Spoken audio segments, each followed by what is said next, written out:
Now, this is the picture that we were looking at on Friday, and I've decided to go with masking fluid just to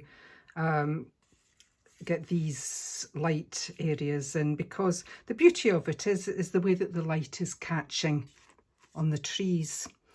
Well, that for me, that's the most important thing. But instead of putting the masking fluid down on white paper, I'm going to put in the raw umber that we were using, which was here. And I'm also going to use the squirrel-haired brush. This is an 8 again. As I'm doing a small painting, I'm going to use just round about 8s, 10s size brushes. But you see how that it is a bit floppy. It sort of just stays where you put it, but it does hold a lot. I've not wet the paper, so I'm just going to go ahead and put in the raw umber.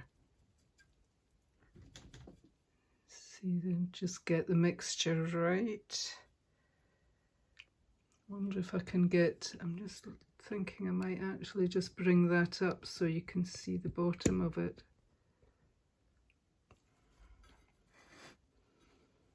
It's really strange. You sort of set things up and then they decide they're going to go a wee bit out of kilter. But I've got an area. When I drew this out, I was very careful to look at the shape there, the shape here, what's happening between those two and in here. So I'm going to go in and put the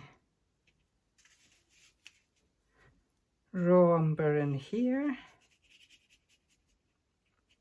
down here, and it will dry out. Now that's me loading up the brush.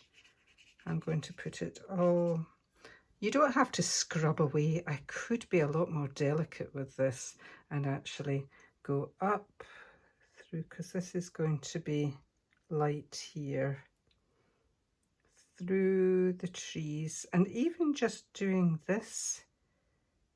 Now I've got this shape to get in here.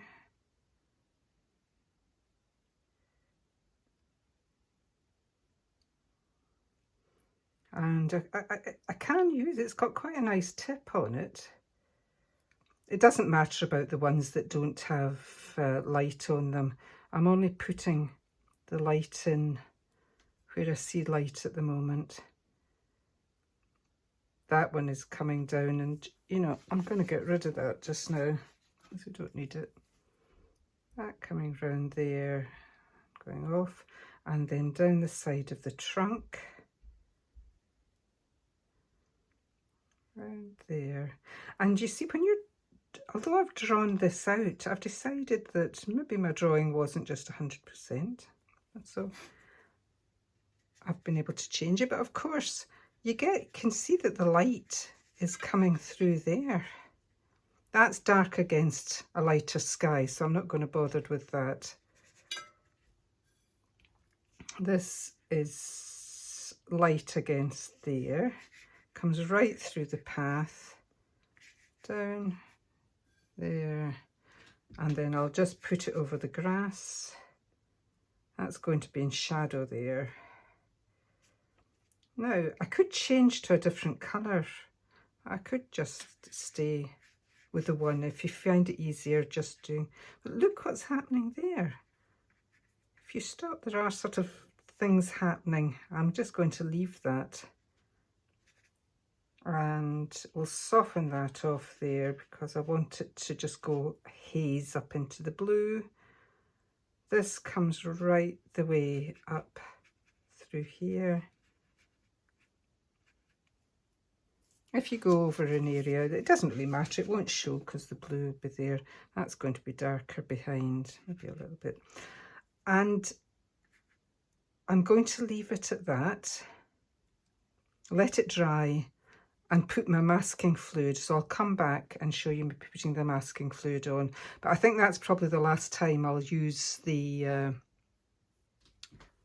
this brush.